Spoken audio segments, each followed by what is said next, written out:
Good afternoon and welcome to another episode of Selling Tampa Bay, the show title that is sure to get me sued in the future, but for right now, I'm not too worried about it. I'm your host, Trent A. Smith, and I'm going to be looking at some properties for an investor client of mine today, all in Tampa. There's 4 in total, and he's looking at buying these, fixing them up, and renting them out. So I'm going to be looking at the foundation. I'm going to be looking at the electrical box, electrical panel, the water heater, and the AC unit. And these aren't particularly desirable areas in Tampa, so I will be holding a little strap on me.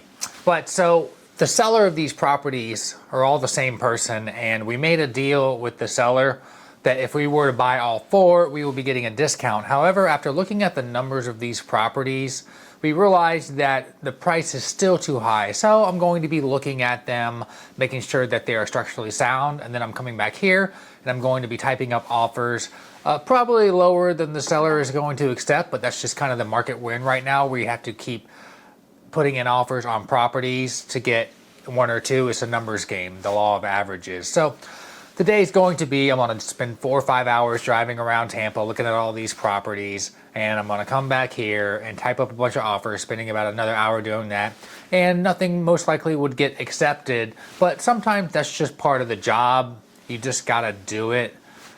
Part of being a realtor. Sometimes when you're a business owner like me, you just got to put in some work and spend some gas and time and listen to podcasts, listen to audiobooks. And no, at the end of the day, you're probably not going to be getting paid.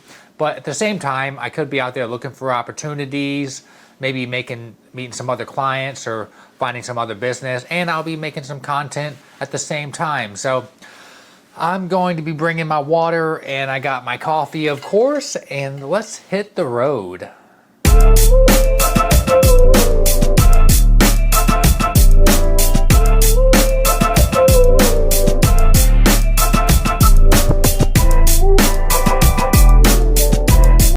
It's pretty rainy out right now, but I got houses to go see.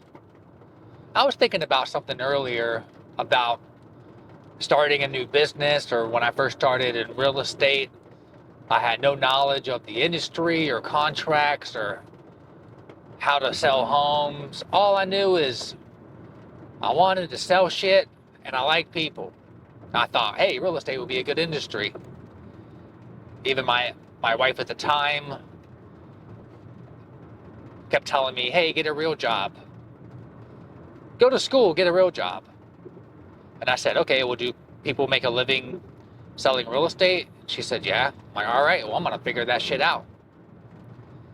But I think the key important thing about business and starting a new business is just never quitting, sticking with it. Right now, the market's a little tough. You know, with the economy the way it is, not a lot of people are buying houses. And on the other side, people that are selling houses are just selling them for way too much. The market's different, and sellers haven't really caught up to it. But the first year, I only sold 1 house. And the second year, I only sold like 2 houses. So it was a tough start. But I just told myself, hey, I got no other option. What am I going to wait tables? I'm not quitting. I'm never going to quit. I'm just going to do this until I get good at it. And then everything is hard until it becomes easy, and I'm not quitting. And I think if you're starting any kind of new business, that's going to be paramount to your success. It's just not quitting. It's sticking with it. And that's going to be key in you winning. All right, we are at the first property we're looking at today. It's that little house right there.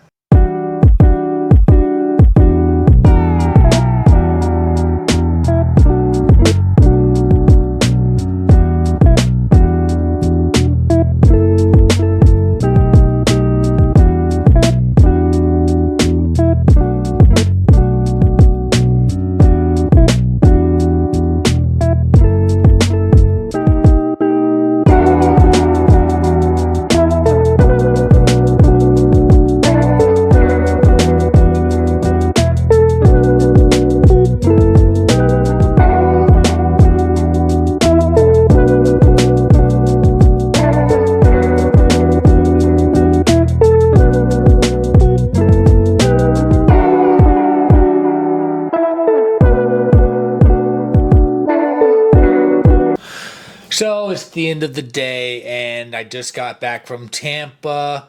I talked with the buyers who was interested in those properties that I had found for him. And one of the homes was just a little too nice.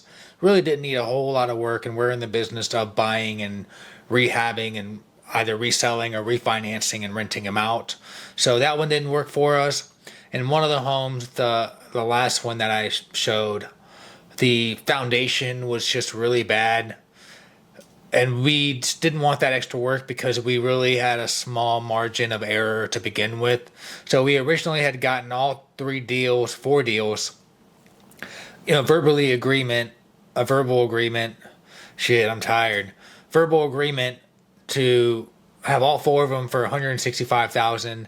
That's just too high. It's not going to cut it. Then we had talked about possibly just making the offer anyway and offering lower. We could, but he just didn't love the properties. This guy doesn't love Tampa. I think that we need to expand our territory in this market if we're going to survive, just because everything is just a little tight right now. The whole market's just a little tight. People are kind of holding on to their properties because we have the election coming up. So we talked about possibly wholesaling the deals where you get it under contract and then you sell it to another person for a higher price. You keep the difference. But with all properties having tenants in them, that would probably just be too difficult. So at the end of the day, sometimes as a realtor or someone, I'm a business owner, I'm self-employed, sometimes you just gotta eat the shit and go show houses and drive around. But I have fun with it. I listen to music. I listen to podcasts. I gain information.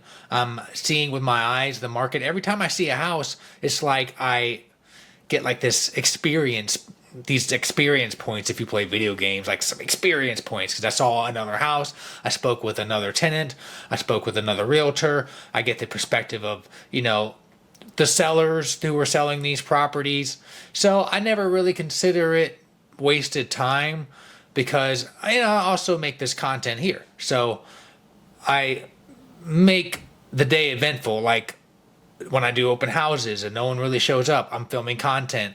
I'm making phone calls. And I'm doing things being productive. And if you are going to be in this industry or like some kind of self-employed industry, you just got to eat the bad days and make the most out of your time. So thanks for watching this episode. Stick around for more.